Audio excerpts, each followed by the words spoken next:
Hello teachers, कैसे हैं आप सब। चलिए बढ़िया होंगे। आते हैं आज के वीडियो पर। ईवीएस का ये मेरे ख्याल से शायद 9th पार्ट है ईवीएस का, और इसके बाद एक पार्ट और। इसका मतलब 250 क्वेश्चंस जो मेरा प्रॉमिस था वो लगभग मैंने कंप्लीट आपको कर दिया। आज देखते हैं ईवीएस का फर्स्ट क्वेश्चन की ओर हम लोग आते हैं। वायु किसका मिश्रण है? गैसों का, द्रव्यों का, ठोसों का या सभी?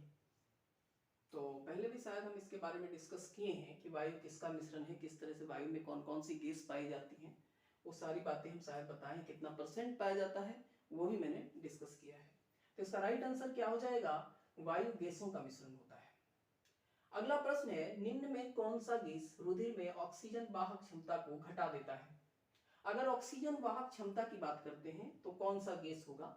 इसका मतलब है कि ऐसा गैस जो हमारे समक्ष अगर हमारे सामने रहता है और हम ब्रीथिंग करते हैं और उस गैस के कारण हमारी जो श्वसन क्रिया होती है वो बाधित होती है। तो उसका राइट आंसर क्या हो जाएगा? Carbon dioxide, carbon monoxide, oxygen या कोई नहीं। तो इसका हो जाएगा कार्बन मोनोऑक्साइड राइट आंसर है। कार्बन मोनोऑक्साइड एक ऐसा गैस होता है जो आपके ऑक्सीजन जो ब्रीथिंग जो क्रिया है उसको बाधित ही नहीं करता है, बल्कि इसकी वजह से लोगों की मृत्यु तक भी हो सकती है, हमारे लिए घातक साबित होता है। अगला प्रश्न है, जल संरक्षण का मूल मंत्र क्या होना चाहिए? कम उपयोग, पुनः उपयोग, पुनः चक्रण या सभी? हम जानते हैं कि जल का संरक्षण हमें करना चाहिए, और जल का संरक्षण क्यों करना चाहिए तो ये भी जानते हैं कि एक निश्चित अवधि के बाद जल समाप्त हो जाएगा, और अगर जल समाप्त हो जाएगा तो हमारा जीवन संभव नहीं हो पाएगा। इसलिए जल तो हमको बचाना, संरक्षण करना बिल्कुल नेसेसरी है। लेकिन जल का संरक्षण हम किस माध्यम से कर सकते हैं? कम उपयोग करके, पुनः उपयोग करके या पुनः चक्रण? तो देखिए, कम उपयोग करके तो जल हम संरक्षण कर सकते हैं, बिल्कुल सही है। पुनः उपयोग करके भी हम जल संरक्षण कर सकते हैं, और पुनः चक्रण के माध्यम से। तो पुनः चक्रण यहाँ पर थोड़ा सा नया आपको लग रहा होगा, तो इसको समझ लें कि पुनः चक्रण क्या होता है। पुनः चक्रण क्या होता है? रिसाइकिल जिसे कहा जाता है। जैसे आप चापाकल वगैरह के सामने, आप जैसे चापाकल आपने चलाया, जो भी पानी आपने यूज किया, और यूज के बाद जो वेस्टेज होता है, एक गड्ढा टाइप का वहां पर होता है, उस गड्ढे में जाकर क्या होता है, जल संग्रह हो जाता है। लेकिन फिर वो संग्रहित जल जो होता है वो छनते हुए मिट्टी के माध्यम से वो कहाँ चला जाता है? अर्थ, मिट्टी के अंदर, मतलब अर्थ के अंदर चला जाता है और भूम जल के रूप में कन्वर्ट हो जाता है, जिसका उपयोग पुनः हम कर सकते हैं। इसी प्रक्रिया को पुनः चक्रण कहते हैं। तो इस माध्यम से, मतलब तीनों ही माध्यम से, कम उपयोग, पुनः उपयोग और पुनः चक्रण के माध्यम से हम जल को संरक्षित कर सकते हैं। तो इसका राइट आंसर क्या हो जाएगा? डी, सभी। अगला प्रश्न है, जो जल उपयोग योग्य नहीं होता है, उपयोग योग्य नहीं होता है, उसे क्या कहते हैं?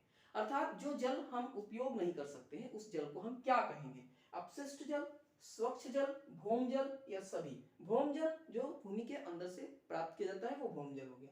स्वच्छ जल जो शुद्ध रूप में जो जल प्राप्त किया जाता है वो स्वच्छ जल हो गया। अपशिष्ट जल, गंदे जल को अपशिष्ट जल कहा जाता है। तो ये गंदे जल का उपयोग हम योग्य के लिए, मतलब उपयोग के लिए नहीं होता है, तो अपशिष्ट जल को हम क्या कहेंगे? उपयोग के लिए ये नहीं मानेंगे। तो इसका राइट आंसर ए हो जाएगा। ठीक है, आगे बढ़ते हैं अगले प्रश्न की ओर।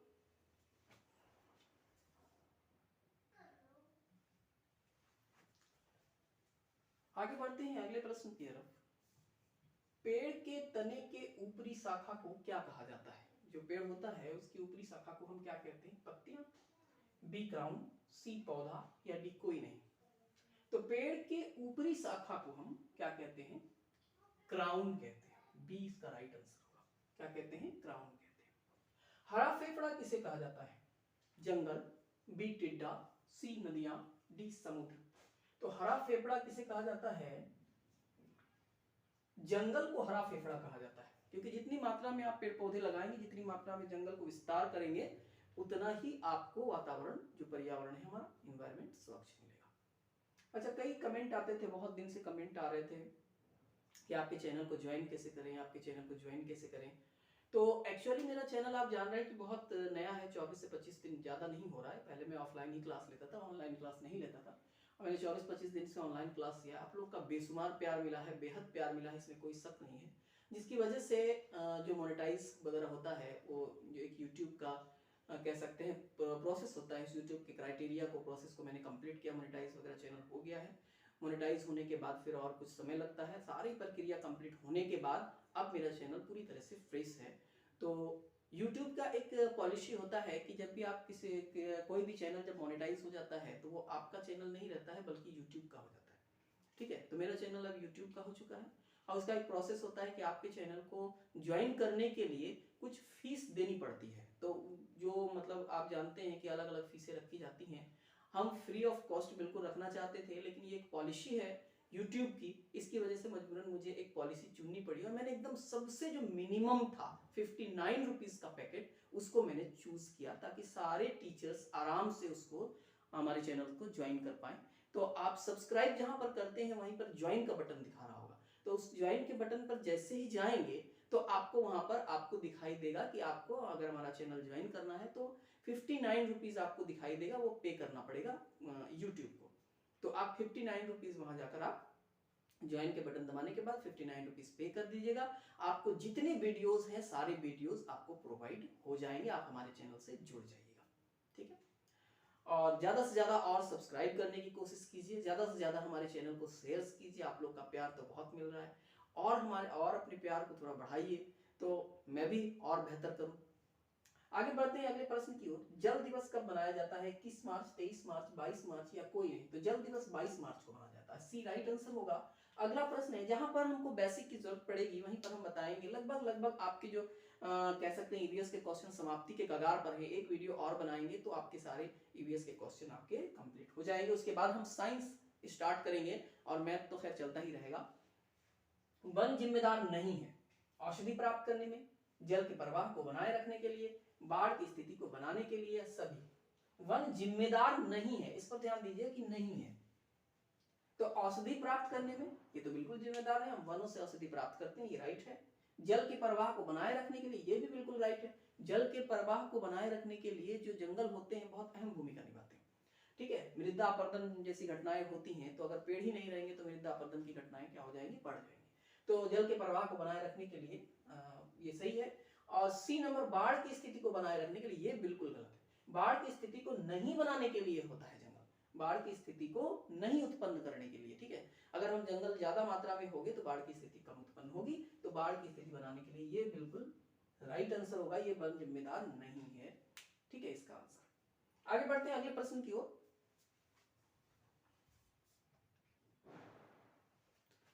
अगले प्रश्न पर आते हैं हम लोग। जमीन के नीचे के जल को क्या कहते हैं?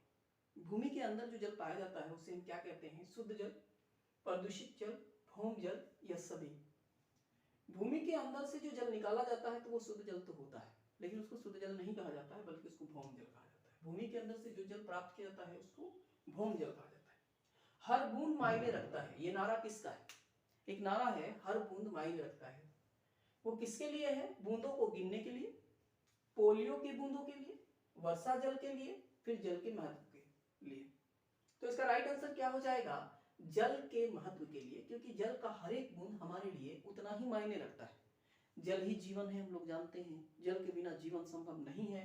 तो जल का महत्व को ही हर बूंद दर्शाता है। एक एक बूंद हमारे लिए क्या होता है? कीमती होता है। अगले प्रश्न पर आते हैं। प्रकाश का पथ कैसा होता है? सूर्य से आने वाली जो प्रकाश की किरणें हैं उसका पथ कैसा होता है? टेढ़ा मेढ़ा, बी वक्र रेखा, सी सरल रेखा या डी वृत्तीय रेखा? तो जो सन से जो रे निकलती हैं वो रे कैसे आती हैं, ये अर्थ हो गया। ठीक है, इस अर्थ पर सन की रे किस प्रकार से आती हैं, ये क्वेश्चन आपसे पूछ रहा है। तो हमेशा याद रखेंगे जो सन से जो रे निकलती हैं, ये साइंस में भी हम लोग बहुत डिटेल से पढ़ेंगे कि सन की रे जो निकलती हैं वो पैकेटों के माध्यम से आती है, इस तरह से। ठीक है, बिल्कुल ऐसा नहीं कि ये सन है और सन से सीधी रेखा निकली, ऐसा नहीं है। वो इस तरह से डॉट डॉट पैकेटों के माध्यम से, छोटे छोटे पैकेट होते हैं, उन पैकेटों के माध्यम से हमारे अर्थ तक पहुंचती है। और इसकी जो मतलब पथ जो होता है इसका, ये अर्थ तक पहुंचती है। रास्ता कैसा होता है इसका, पथ कैसा होता है? तो वो बिल्कुल सीधा होता है, सरल रेखा होता है। तो सी इसका राइट आंसर हो जाएगा। ठीक है, आगे बढ़ते हैं अगले प्रश्न पर। बल्ब के पतले तार को क्या कहते हैं? जो आप बल्ब देखते हैं उस बल्ब के पतले तार को क्या कहा जाता है? फिलामेंट, कॉयल, एलिमेंट या कोई नहीं? तो इसका राइट आंसर क्या हो जाएगा? फिलामेंट कहा जाता है। बल्ब के पतले तार को फिलामेंट कहा जाता है। फिलामेंट जब अपने स्थान से हट जाता है बल्ब फ्यूज कर जाता है, या फिलामेंट कभी कभी क्या होता है, और फिलामेंट किसका बना होता है? तो नाइक्रोम का बना होता है। ठीक है, आगे हम लोग और भी डिटेल्स जानेंगे। तो अभी ईवीएस चल रहा है तो बहुत ज़्यादा डिटेल्स हम नहीं बताएंगे, फिर साइंस के बारे में जब पढ़ेंगे तो हम डिटेल्स और बताएंगे आपको। आगे बढ़ते हैं अगले प्रश्न की ओर हम लोग।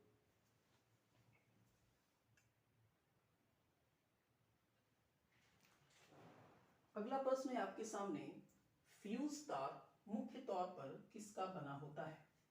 अगर हम फ्यूज तार की बात करते हैं कि फ्यूज तार किसका बना होता है, तो जरा बताइए किसका बना होता है?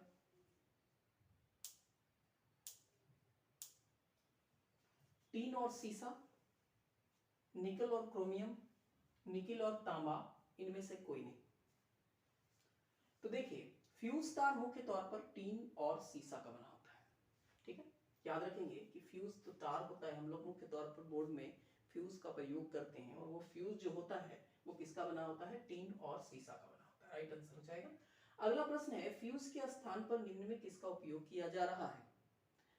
फ्यूज पहले इस्तेमाल करते थे, आजकल फ्यूज की जगह पर हम फ्यूज की जगह पर किसका इस्तेमाल करते हैं? एमसीबी, निक्रोम, फिलामेंट या कोई नहीं। तो फ्यूज की जनरली फ्यूज के तार की जगह पर आजकल एमसीबी का इस्तेमाल किया जा रहा है। तो राइट आंसर क्या हो जाएगा? ए। बल्ब के फ्यूज होने पर धारा पर परिपथ में क्या प्रभाव पड़ता है? ए, परिपथ में प्रवाहित होता है, परिपथ में प्रवाहित नहीं होता है, कभी होता है कभी नहीं होता है, कोई नहीं। देखिए इसको सिंपल सी चीज है, अगर मान लीजिए कि हम एक यहाँ पर बल्ब बना लिए, ठीक है, और बल्ब यहाँ पर हम इस तरह से एक बल्ब बना लिया। अब बल्ब में देखेंगे कि इस बल्ब में यहाँ से धारा प्रवाहित हो रहा है, मान लीजिए यहाँ से धारा प्रवाहित, ठीक है, तो धारा प्रवाहित हो रहा है। अब धारा प्रवाहित हो रहा है तभी तो ये पूरा जल रहा है, बल्ब जल रहा है। अगर यहां से हम क्या करते हैं, इसके फिलामेंट को हटा देते, धारा देखिए ऐसे प्रवाहित हो रहा है पूरे अंदर आकर इस तरह से, तो फिलामेंट को जैसे ही हटाएंगे तो धारा क्या हो जाएगा? डिस्कनेक्ट हो जाएगा। सिंपल सी बात है, धारा क्या हो जाएगा? डिस्कनेक्ट हो जाएगा। तो यहाँ पर क्या है? परिपथ में प्रवाहित होता है, परिपथ में प्रवाहित नहीं होता है। तो धारा परिपथ में प्रवाहित नहीं होगा, डिस्कनेक्ट हो गया ना, तो प्रवाहित नहीं होगा, तो कैसे बल्ब जलेगा? बिल्कुल नहीं जलेगा। तो राइट आंसर क्या हो जाएगा? बी। अगला प्रश्न है, वाहनों द्वारा तय की गई दूरी को कौन सा यंत्र मापता है? तो जो व्हीकल चलाते हैं मोटरसाइकिल वगैरह, उनको अच्छे से पता होता है, उसमें दो चीज तो बिल्कुल होती है सभी बाइकों में, आपको पता है।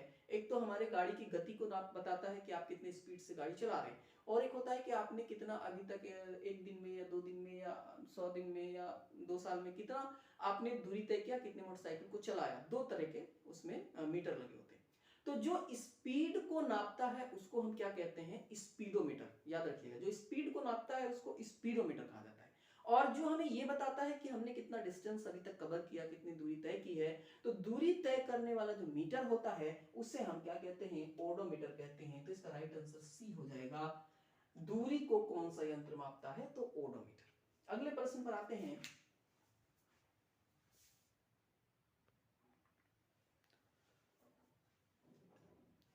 अगले प्रश्न पर आते हैं, क्वेश्चन नंबर 17।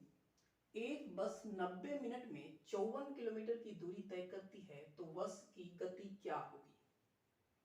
देखिए यहाँ पर थोड़ा सा न्यूमेरिकल्स, बहुत हल्का न्यूमेरिकल्स है। यहाँ पर 90 मिनट मतलब देख ले, इस प्रश्न को एक बार समझ ले। समय दिया हुआ है, 90 मिनट में दूरी तय करी है, इसका मतलब समय आपके पास क्या है? साइड में यहाँ पर आ देते हैं, समय आपके पास कितना है? 90 मिनट, ठीक है। और 54 किलोमीटर मतलब दूरी दिया हुआ है, कितना है? 54 किलोमीटर। समझ लें इसको। तो बस की गति क्या होगी? और बाकी सब देखिए आंसर मीटर पर सेकंड, मीटर पर सेकंड, मीटर पर सेकंड, मीटर पर सेकंड। तो सबसे पहले क्या है कि आपको यूनिट को चेंज करना है, इकाई को चेंज करना है। तो 90 मिनट को अगर हम सेकंड में चेंज करेंगे तो कितना हो जाएगा? 90 गुना 60, क्योंकि 1 मिनट बराबर कितना सेकंड होता है? 60 सेकंड। तो 9 छक 5400 सेकंड हो गया, ठीक है। और किलोमीटर को मीटर में चेंज करना है तो क्या करना पड़ेगा? 1000 से गुना, 1000 मीटर बराबर 1 किलोमीटर। अब देखिए हमको निकालना क्या है? बस की गति। तो गति बराबर क्या होता है? गति या चाल, चाल बराबर क्या होता है? दूरी बटे समय, ठीक है। दूरी कितना है? 5400, 54 है ना, 54 किलोमीटर, और इसको मीटर में बदले तो 1000 से गुना, और समय कितना हो गया? 5400 सेकंड। 5400 सेकंड लगा दिए। देखिए 2020 कट गया, 54 कट गया, बचा क्या? 10। तो इसका राइट आंसर क्या हो जाएगा? 10 मीटर पर सेकंड उसकी गति होगी, ठीक है। अगले प्रश्न पर आते हैं, रॉकेट की गति को व्यक्त करने के लिए सबसे उपयुक्त इकाई क्या है? रॉकेट की गति को व्यक्त करने के लिए सबसे उपयुक्त इकाई क्या होगी? देखिए, मीटर पर सेकंड, किलोमीटर पर सेकंड, किलोमीटर पर आवर। अगर हम गति की बात करते हैं तो गति के लिए हम तीनों जो यूनिट है वो राइट है। हम मीटर पर सेकंड में भी उसको इकाई को नाप सकते हैं, डिस्टेंस को, किलोमीटर पर सेकंड में भी नाप सकते हैं, किलोमीटर पर आवर में भी नाप सकते हैं। लेकिन जब ज्यादा डिस्टेंस और कम डिस्टेंस पर ये प्रभावित हो जाता है। अगर हम रॉकेट को भेज रहे हैं तो जाहिर सी बात है कि अंतरिक्ष में भेजेंगे तो काफी ज्यादा डिस्टेंस कवर करना है। तो जब कम ज्यादा डिस्टेंस को हम कवर करते हैं तो उसका एक रूल होता है कि जब आप डिस्टेंस को लेंगे तो सबसे जो लंबा लेंथ वाला डिस्टेंस है उसको लेंगे और समय को बहुत शॉर्ट रखेंगे। मेरे कहने का मतलब आप लोग समझ गए होंगे कि इसका राइट आंसर क्या हो जाएगा, किलोमीटर पर सेकेंड। क्योंकि यहां पर डिस्टेंस क्या है किलोमीटर में, 1 किलोमीटर में कितना, 1 सेकेंड। तो हमने टाइम को शॉर्ट कर दिया, छोटा कर दिया और डिस्टेंस को काफी लंबा कर दिया। तो राइट आंसर क्या हो जाएगा, बी। रॉकेट अंतरिक्ष में भेजने के लिए किसी भी रॉकेट की उपयुक्त जो इकाई होती है वो किलोमीटर पर सेकेंड। पीन क्या है, उचित सूचकांक संख्या, बी पुलिस सूचकांक संख्या, सी स्थानीय सूचकांक संख्या, या डी डाक सूचकांक संख्या। आप लोग देखते हैं जब भी एड्रेस लिखते हैं तो पिन की आवश्यकता पड़ती है। बिना पिन के आपकी कभी कभी कोई किसी वस्तु को डिमांडेबल जो होती है, जो मतलब जो ऑनलाइन डिमांड वगैरह करते हैं, खरीदते हैं, शॉपिंग करते हैं या कहीं भेजते हैं चिट्ठी पत्रिका वगैरह, तो वो मस्ट हो जाता है पिन। तो उसका मुख्य रीजन क्या होता है, वो किस संख्या को दर्शाता है। तो राइट आंसर क्या हो जाएगा, क्योंकि जब हम लेटर वगैरह भेज रहे हैं तो जाहिर सी बात है कि डाक के माध्यम से काम कर रहे हैं। तो इसका राइट आंसर यही हो जाएगा, डाक सूचकांक संख्या को दर्शाता है। अगला प्रश्न है, डल झील कहाँ स्थित है? तो इसका राइट आंसर क्या हो जाएगा? इसका राइट आंसर आप हमको कमेंट करके बताएंगे कि डल झील कहाँ पर स्थित है। और आज के लिए इतना ही, मिलते हैं हम लोग अगले वीडियो में, तब तक के लिए